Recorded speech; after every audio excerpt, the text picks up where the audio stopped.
দেখতে দেখতে সময় কেটে যায়। মা বাবার জোরাজুরিতে আরহিকে সাথে নিয়ে আরহির বাবা দুপুর এর খাবার আমাদের এখানে খেয়ে নেয়। তারপর এক ফাঁকে আরহির বাবা আরহিকে আলাদাভাবে ডাক দিয়ে বলে উঠে, আরহি, এখানে আসতে চেয়েছিস, থাকার সিদ্ধান্ত নিয়েছিস, আমি না করিনি। আরহির বাবা, জানি তো বাবা। আরহি হাসি মুখে, কিন্তু বাড়ি থেকে যা যা বলেছিস সেই সব কিছু করবি না। আমি যদি শুনি তুই তেমন কিছু করেছিস তাহলে আমার চেয়ে খারাপ কেউ হবে না। বাবা, তুমি কোনো চিন্তা করো না, আমি তেমন কিছু করব না। মনে থাকে জানি। হ্যাঁ বাবা, থাকবে। আরহিকে উনি এইসব বলে মা বাবার সামনে এসে বলে উঠল, আপনারা ওকে দেখে রাখিয়েন, আর ও যদি কোনো ভুল করে তাহলে কিছু মনে করিয়েন না। আরহির বাবা, আপনারা আরহিকে নিয়ে কোনো চিন্তা করিয়েন না। আমাদের কাছে নিধি যেমন আজকে থেকে আরহি ও তেমনি মেয়ে হয়ে থাকবে। ঠিক আছে, আমি তাহলে এখন চলি। চলুন আপনাকে এগিয়ে দিয়ে আসি। তারপর সবাই মিলে আরহির বাবাকে দরজা পর্যন্ত এগিয়ে দিতে আসে। আরহির বাবা বাড়ি থেকে বের হওয়ার জন্য যেই মা দরজা খুলেছে ঠিক সেই মুহূর্তে আমি দরজার সামনে গিয়ে উপস্থিত হই। আমার হাতে ব্যান্ডেজ করা, মাথায় ব্যান্ডেজ লাগানো এই সব দেখে মা বাবা, আরহি, নিধি আর আরহির বাবা কিছু সময় অবাক হয়ে আমার দিকে এক দৃষ্টিতে তাকিয়ে থাকে। তারপর মা বলে উঠে, এ কি সাগর, তোর এই অবস্থা হলো কি করে? মা চিৎকার করে। আমি নিশ্চুপ। আমি হাসপাতাল থেকে বাড়ির দরজার সামনে আসার পর যেই ভিতরে ঢুকতে যাব ঠিক তখনই মা দরজা খুলে দেয়। আমি বাড়িতে এসে মা বাবা আর নিধিকে দেখার আশা করলে ও আরহি আর ওর বাবাকে এখানে দেখার কোনো আশা আমার ভিতরে ছিল না। তাই আমি কিছু না বলে আরহির দিকে তাকিয়ে রয়েছি। মা যে আমাকে কি সব জিজ্ঞাসা করছে সেই দিকে ও আমার কোনো খেয়াল নেই। মা যখন খেয়াল করল তার কথার দিকে আমার খেয়াল নেই, তখন তিনি আমার হাত ধরে হালকা করে ধাক্কা দিয়ে বলে উঠল, কিরে সাগর, কথা বলছিস না কেন? মা আনে মা গো। আমি ব্যথায় চিৎকার করে উঠলাম, কি হলো? কি হলো তোর? ব্যথা পেলি?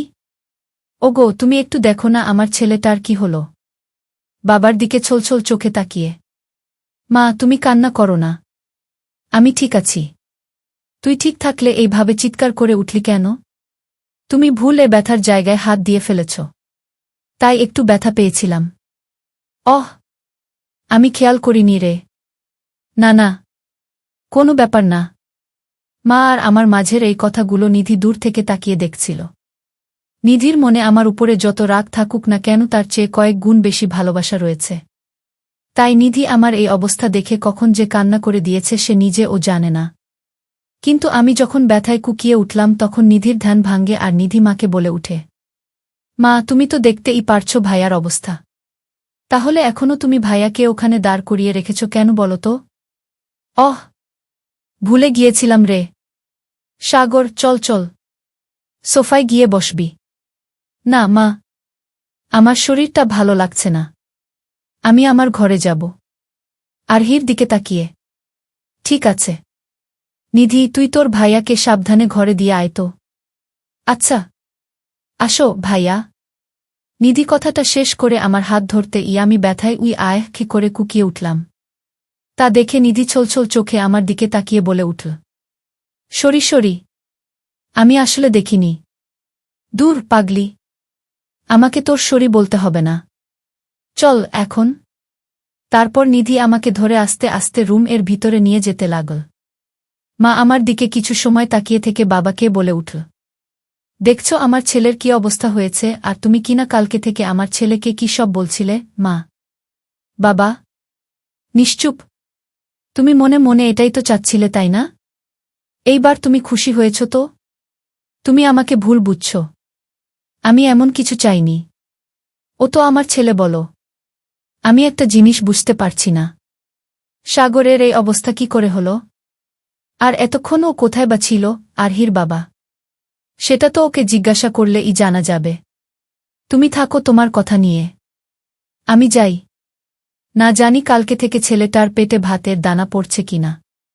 মা কান্না করতে করতে আমার ঘরে আসতে লাগল। তারপর আরহির বাবা আমার বাবার উদ্দেশ্য বলে উঠল, বিআই সাব, আমি জানি আমার এখন এখানে থাকা প্রয়োজন, কিন্তু একটু পর অফিসে গুরুত্বপূর্ণ একটা মিটিং আছে, সেখানে আমার থাকা প্রয়োজন। আপনি যদি আমাকে অনুমতি দিতেন। আরহির বাবা, এখানে অনুমতির কি আছে?